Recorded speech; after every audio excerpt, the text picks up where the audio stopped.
Good evening everybody. आज का class शुरू करने से पहले आप इन कुछ सवालों को देखें। जैसे मैं तुम्हें एक बात बताता हूं, मैं तुमसे एक सवाल पूछता हूं। अब मैं मुख्य मुद्दे पर आता हूं। मैं तुम्हें मेरी नई पोशाक दिखाता हूं। मैं तुम्हें एक और उदाहरण देता हूं। क्या आपके मन में भी ऐसे सवाल आए हैं? और अगर आए होंगे तो क्या आप भी सोचें कि ऐसे सवालों को इंग्लिश में कैसे बोला जाए?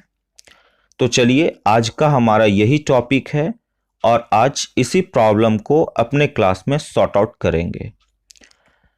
तो ऐसे सवालों का इंग्लिश में ट्रांसलेशन करने के लिए हमें लेट से करना चाहिए, और लेट में भी ये ऐसे सवाल हैं जो किसी से भी सभ्यता पूर्वक कुछ कहने के लिए प्रयोग किया जाता है।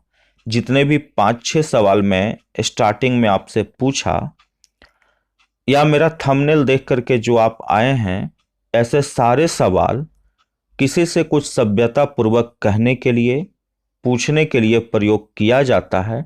और ऐसे सवालों को हम लोग लेट से शुरू करके इंग्लिश में ट्रांसलेशन करते हैं, लेकिन हम लोग कुछ बारीकियों का ध्यान रखते हैं।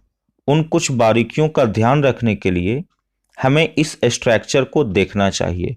उसके बाद उन सारे सवाल को मैं आपसे इंग्लिश में बताऊंगा। तो ऐसे सवाल को इंग्लिश ट्रांसलेट करने के लिए सबसे पहले आप लेट का प्रयोग करें। लेट के बाद किसी भी प्रोनाउन का जो ऑब्जेक्टिव फॉर्म होता है, उस ऑब्जेक्टिव फॉर्म का ही प्रयोग करें।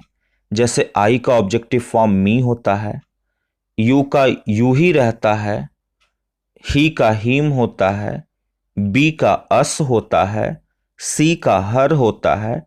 ऐसे ये ऑब्जेक्टिव फॉर्म को प्रयोग करें और उसके बाद वर्ब का फर्स्ट फॉर्म यूज करें और बाद बाकी आप सेंटेंस के अकॉर्डिंग उसमें पुट करें। तो चलिए, जो मेरा पहला सवाल था उस पहले सवाल पे आते हैं। और पहला सवाल था, मैं तुम्हें एक बात बताता हूं। तो सर्वप्रथम हम लोग लेट का प्रयोग करेंगे।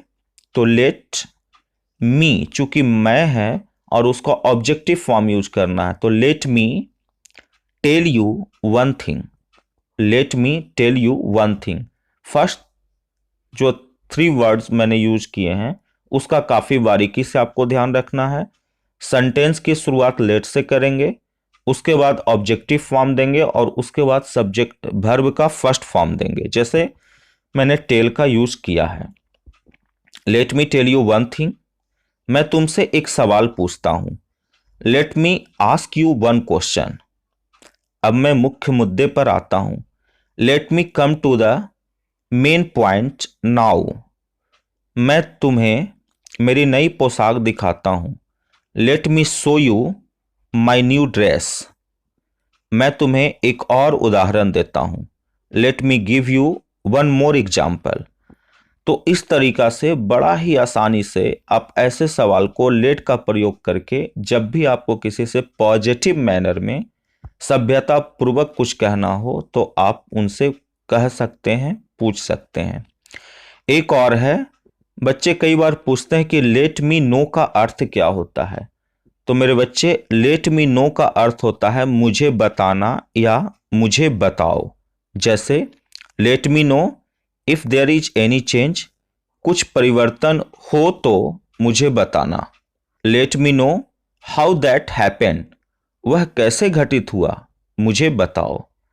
Thanks a lot for watching this video. Hope कि ये अच्छा लगा होगा। अगर मन में कोई सवाल है तो कमेंट सेक्शन में लिखें। अदरवाइज मेरे टेलीग्राम चैनल जो होली एजुकेशन पॉइंट इंग्लिश के नाम से है, वहाँ सवाल पूछें या मुझे मेल कर सकते हैं। Thanks once again. मिलेंगे नेक्स्ट वीडियो में। तब तक के लिए स्टे होम, स्टे सेफ।